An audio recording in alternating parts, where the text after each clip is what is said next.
11호 부동산 규제 대책이 발표된 지 한 달이 지났습니다. 고강도 규제에도 여전히 시장은 혼란스러운 모습인데요. 부동산 규제 한 달 평가와 추가 대책 가능성까지 관련 내용 김준환 서울디지털대 부동산학과 교수와 함께 이야기 나눠봅니다. 교수님 안녕하십니까? 안녕하세요. 예. 자, 11호 부동산 대책이 나온 지 이제 한 달이 지났는데 집값 잡기에 좀 효과가 있었습니까?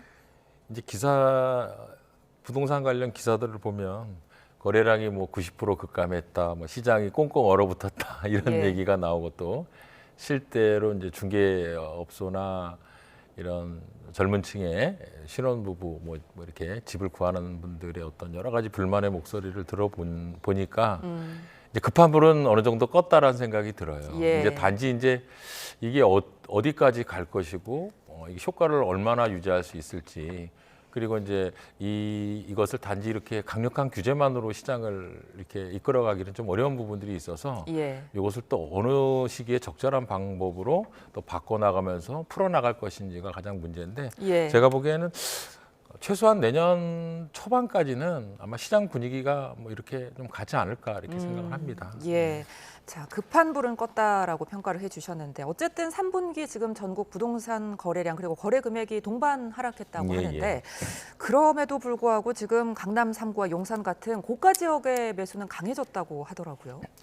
근데 이게 저희가 이제 여러 가지 기사들을 보면 좀 잘 판단을 해야 될 것들이 있는데 지금 거래 건수가 워낙 작기 때문에 이게 한두 건 나와가지고 이제 좀 비싸게 팔리고 이런 것 같아요. 거래 건수가 워낙 작기 때문에 그래서 이걸 가지고 뭐 시장이 지금 뭐 움직인다, 뭐 이렇게 시장이 다시 이제 되살아나고 상승 국면으로 다시 진입할 것 같다 이런 판단은 좀 섣부른 판단 같고요.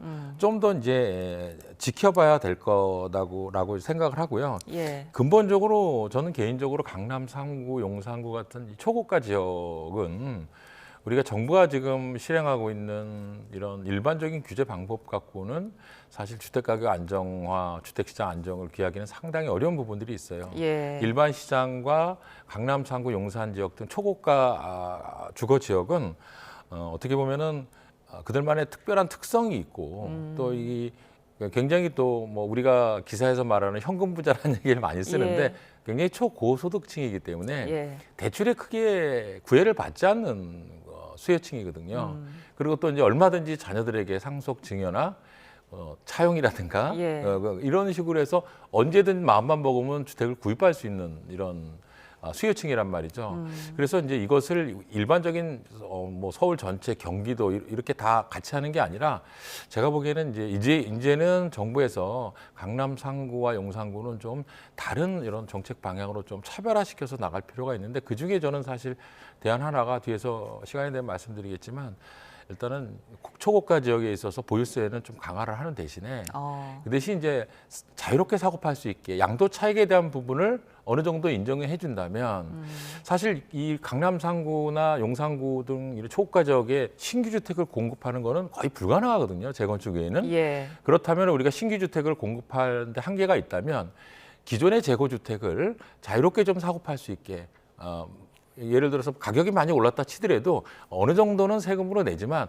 또 일정 부분은 내가 수익으로 가져갈 수 있는 이런 시장 분위기를 조성하면 자연스럽게 이제 기존 주택이 매물로 나오게 되면 또 시장이 어느 정도 선순환되는 구조 속에서 또 가격이 안정될 가능성도 있기 때문에 너무 이렇게 쥐어짜는 것보다는 한쪽으로는 좀 출구를 열어주는 이런 방향이 지금 시점에서 좀 필요하지 않나 이렇게 생각을 합니다.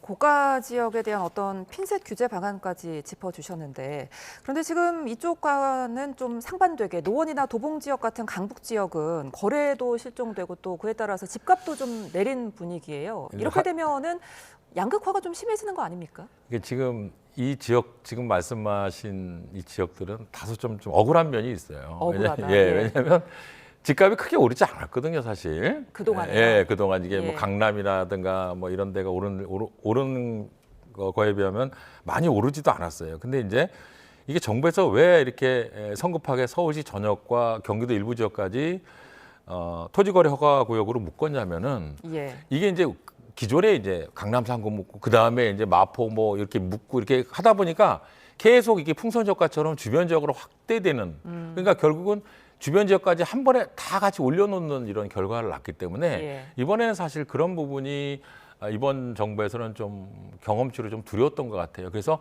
일거에 그냥 다 묶었는데 예. 그 중에는 일부 지역은 그렇게 집값이 크게 안 오른 지역들도 있단 말이에요. 그럼 그분들 입장에서는 굉장히 좀 뭐라 그럴까 좀 속상하시죠. 그리고 왜냐하면 집을 또 팔고 나가셔야 될 분들이 있고 또 거기에 예. 집을 사고 싶어 계획이 있었던 분들도 있는데 이제 이렇게 규제를 해놓으니까 실제로 실수요자들이 그 지역의 주택을 사거나 팔 때 굉장히 많은 제약이 있기 때문에 이런 부분은 이제 좀 지켜보고 올해 말 내년 초까지 상반기까지 지켜보고 좀 어느 정도 안정이 되면 선별적으로 이런 지역들은 좀 규제를 좀 완화해 줄 필요가 있지 않나 이렇게 생각합니다. 그러니까 이제 정부에서 풍선 효과를 대비해서 좀 광범위하게 규제를 예, 예. 했다 이렇게 분석을 하셨는데 예. 그럼에도 불구하고 이제 경기도 일부 지역에서 풍선 효과가 나타나고 있다 이런 분석도 있거든요. 근데 이제 저도 이제 기사를 봤는데 이게 이제 지금 항상 이렇게 규제가 되면 규제 지역 주변이 조금 이제 단기적으로 이제 오릅니다. 예. 이제 그것이 얼마나 장기적으로 가고 건수가 많느냐를 봐야 되는데 이번에는 이렇게 이 건수가 많지 않은 것 같아요. 그래서 이거는 일시적으로 좀 나타나는 현상인데 좀 더 이제 지켜봐야 될 것 같고 예. 그리고 뭐 지금 뭐 동탄이나 이런 지역 같은 경우에는 대부분 주택을 구입하시는 분들이 중산층 정도의 분들이란 말이에요. 그러면 대출을 끼고 이렇게 집을 사야 된다는 얘기입니다. 근데 실제로 지금 이번에 규제가 대출을 어느 정도 끼고 이렇게 집을 사기는 쉽지 않은 구조거든요. 예. 그러니까 그 이전보다는 수요층이 굉장히 얇아졌다 이렇게 판단할 수가 있습니다. 그렇다면은 과거보다는 이렇게 풍선 효과가 폭넓게 또 장기적으로 가격도 많이 급등할 거라고는 생각하지 않기 때문에 예. 이번에는 굉장히 좀 제한적이지 않나 이렇게 생각을 합니다. 예, 그런데 이제 이런 초강력 부동산 대책에도 지금 10월 청약 경쟁률이 전월 대비해서 2배가 상승했어요. 그래서 저도 이거 보고 깜짝 놀랐는데요. 일반 예를 우리가 보통 집을 분양받을 때는 기존에 있는 집을 팔거나 전세금에 플러스 대출 아니면 저축을 해서 하잖아요. 근데 지금 상황에서는 대출을 많이 받을 수 없는 구조인데 이렇게 경쟁률이 높았다는 것은 아마 이 지역에 이제 집값이 더 오를 것이라고 판단하는 분들 중에서 고소득층 자녀분이나 이런 분들이 제가 보기에 상속이나 증여 아니면 부모님의 도움을 좀 받아서 조금 여기 청약을 많이 넣은 것 같아요. 그래서 예. 경쟁률이 좀 높아진 것이지 사실 실제로 일반 지금 중산층은 청약을 내가 신청을 하려고 그러다가 못한 분들도 상당히 있다고 저는 얘기를 들었거든요. 그래서 요거는 약간 좀 기존에 있던 패턴하고 좀 다른 패턴이 아닌가 이렇게 생각을 합니다. 그러니까 이제 짚어주신 것처럼 이렇게 되면은 청약 시장마저 현금 부자들의 리그가 된 게 아니냐 이런 비판이 나오는데요. 지금 상황에서는 제가 보기에는 지금 청약 경쟁률이 높은 거는 어느 정도 현금 동원 능력이 있는 분들이 아마 청약을 많이 하셨을 거다 이렇게 예. 생각을 합니다. 그것이 이제 어느 정도 부모의 도움을 받을 수 있는 분들이 그렇기 때문에 지금 말씀하신 대로 정말 이 대출을 좀 어느 정도 받고 집을 사고자 했던 이런 중산층 실수요자들이 조금 피해를 봤다라는 측면을 우리가 또 이렇게 무시할 수는 없는 거죠. 예, 자 이런 부분에 대한 대책도 나와야 될 텐데 그런가 하면 그래도 이번에 규제로 외국인들의 부동산 투자는 좀 줄었다고 하거든요. 저는 이번 규제 중에서 그래도 잘했던 부분이 이제 이 부분이 외국인들이 이제 뭐 무차별적으로 막 주택을 구입하잖아요. 예. 이제 여기 이제 실거주 의무가 부과가 되기 때문에 실제로 이제 자기가 외국 사람이 와서 실거주하면서 집을 사는 경우를 제외하고는 굉장히 꼼꼼하게 들여다보겠다라고 자금 조달하는 것부터 그래서 지금 외국인들이 이제 투기를 하려고 집을 구입하시는 분들이 많이 줄은 것 같아요. 그래서 이거는 굉장히 좀 바람직한 측면이 아닌가 이렇게 생각을 하고 예. 앞으로도 지금 규제가 이렇게 지속이 된다면 외국인들이 이제 이렇게 집에 투자를 하고 이런 비율은 좀 점점 계속 줄어들지 않겠나 이렇게 생각을 합니다. 예, 그런데 이번에 대책 이후에 지금 서울이나 수도권 아파트 전세값이 크게 오르고 있어서 좀 걱정이거든요. 이 부분은 어떻게 보세요?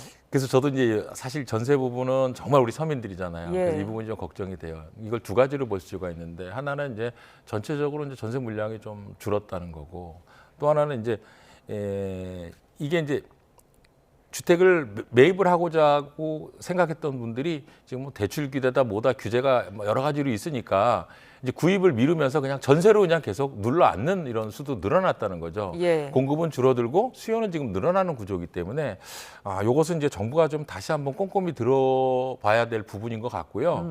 좀 올해 다음 달 정도까지 모니터링을 해서 전세에 대한 여러 가지 추가적인 좀 대책을 좀 내놓을 필요가 있지 않나 이렇게 생각을 합니다. 근데 이제 여기에 더해서 전세의 월세화도 빨라지고 있다고 걱정인데 이런 현상은 어떻게 해석해야 될까요? 사실 이제 저도 이제 일본에서 공부할 때 일본 사람들이 전세라 그러면 이해를 못 합니다. 예. 근데 이제 우리는 이제 전세라는 독특한 제도가 있는데 전세 제도라는 것은 양날의 검 같은 겁니다. 그래서 정말 서민들에게는 그 전세를 통해서 주거비 부담을 세입자한테는 좀 주거비 부담을 줄여주기 때문에 가처분 소득이 좀 늘어나는 그래서 내수 경제를 활성화시키는 이런 효과가 있는 반면에 이것이 갭 투자의 하나의 도구로 이용이 될 때는 집값 상승을 시키는 이 양날의 검인데요. 그리고 제가 개인적으로 봤을 때 이 월세가 계속 증가하는 거는 이게 큰 우리 축입니다. 그래서 앞으로 월세 비중은 제가 보기엔 줄어들지는 않고 점점 늘어나는 추세로 가는데 문제는 이게 급격하게 이제 월세화가 진행이 된다면 우리 서민들이 이제 전세로 살고 있는데 실제로 월세보다는 은행 금리가 싸지 않습니까? 예. 그러니까 은행에서 대출을 받아서 전세를 사는 것이 월세로 사는 것보다는 훨씬 이득이거든요. 예. 그래서 이제 이런 부분들이 우리가 고민이 되는 부분인데요. 그래서 이런 게 급격하게 이렇게 너무 진행되는 것은 우리가 어느 정도는 정부에서 좀 대책을 세워야 되지 않나라는 생각이 듭니다. 예, 이렇게 월세는 오르고 또 전세 매물은 또 사라지고 있고 여기에 대해서 이제 매매 감소세도 두드러지는데 이러면서 실수요자들의 어떤 공급 부족 불안도 커지고 있거든요. 지금 사실 정부가 뭐 20몇만 원을 공급한다고 대책을 발표했지만 그 공급 시기는 제가 보기에는 이번 정권 내에 공급하는 물량은 거의 없을 겁니다. 왜냐하면 최소한 대규모 공급이 하려면 예. 최소한 5년에서 10년 걸리거든요. 뭐 소규모로 공급되는 건 하겠지만 그렇게 봤을 때는 이번 정부 내에서 주택 공급 수를 많이 늘린다는 것은 사실 현실적으로 불가능하기 때문에 이런 공급 부족 현상은 나타날 것으로 보입니다. 그래서 예. 그런데 이제 정부가 이번 사실 규제가 언론에서 보도하는 것 이상으로 굉장히 강력한 규제거든요. 그렇기 때문에 이제 이 실수요자들이나 이런 투자 수요들이 지금 단기간에는 섣불리 움직이기 어려운 시장 국면이기 때문에 당분간은 이제 좀 지금 상황으로 안정이 되겠지만 이제 추가적으로 더 어떻게 장기적으로 이끌어가느냐는 것은 이제 정부가 좀 더 많이 고민해야 될 필요가 있지 않나 이렇게 생각을 합니다. 예, 이런 상황 속에서 지금 주담대 금리가 약 2년 만에 연 6%로 올랐어요. 이렇게 되면은 서울이나 수도권 집값에 어떤 영향이 있을까요? 집을 못 사시죠. 대출 예. 받으시는 분들이. 금리가 1%, 2%만 올라도요. 실제로 상환하는 금액은 많이 달라집니다. 예. 그렇기 때문에 사실 돈 많이 쓰는 분들은 그 금리나 원금 상환 금액이 부담이 안 되시겠지만 일반 서민들한테 굉장히 부담이 되거든요. 그럼요. 그렇다면 집을 사기로 했지만 대출 금리가 6%가 되면 이제 이것을 약간 좀 연기하는 분들이 많이 늘어나실 거다. 예. 그렇다면은 당연히 이제 실수요자들은 좀 당분간은 좀 실수요자는 줄어들 이런 가능성이 상당히 높다 이렇게 볼 수 있겠습니다. 예. 그러니까 이렇게 규제를 하니까 이 돈이 주식으로 좀 몰리는 경향도 있다는데 그래도 아직 부동산 투자 심리는 살아 있다고 봐야 될까요? 저는 아직까지 그래도 서울 수도권 일부 지역은 꺼지지 않는 불이다. 아직은 꺼지지 않았습니다. 잔불도 남아 있고 더 다시 불이 타오를 수도 있는 이런 시장이기 때문에 예. 이것을 뭐 우리가 이제 앞으로는 뭐 하락 국면이다 이렇게 얘기할 수가 없습니다. 그래서 뭐 일본과 같이 이 버블 붕괴라는 이런 큰 충격이 오지 않는 한은 아직까지 집이라는 것은 우리나라 국민들이 이제 이게 자산 증식의 수단이고 재테크의 수단이라는 생각이 아직 남아 있기 때문에 예. 이것은 이런 상황들이 단기에 이렇게 없어지기는 쉽지 않아 보입니다. 예. 자, 이렇게 집값이 잘 잡히지 않으니까 한국은행이 기준금리를 인하하지 않을 거다 이런 전망까지 지금 나오는데 이 금리 정책에 따라 집값이 얼마나 영향을 받는 겁니까? 저는 개인적으로 우리 서민들이 집을 살 때 금리는 굉장히 중요한 척도라고 생각을 합니다. 금리가 금리가 2%일 때랑 우리가 금리가 아주 낮았을 때는 2%대였거든요. 지금 6%면 거의 3배인 거예요. 그렇다면은 굉장히 부담이 되기 때문에 이럴 때는 집 구입을 당분간 미룰 수밖에 없을 거고 이러한 추세는 나타나기 때문에 서민용 수요가 집중되는 주택의 지역이라든가 규모 이 주택들은 당분간은 주택가 가격이 크게 상승하는 이런 국면에 진입하기는 좀 쉽지 않을 거다 이렇게 생각을 합니다. 알겠습니다. 자, 부동산 시장 상황 지금 김준환 서울 디지털대 부동산학과 교수와 함께 짚어봤습니다. 오늘 말씀 고맙습니다. 감사합니다.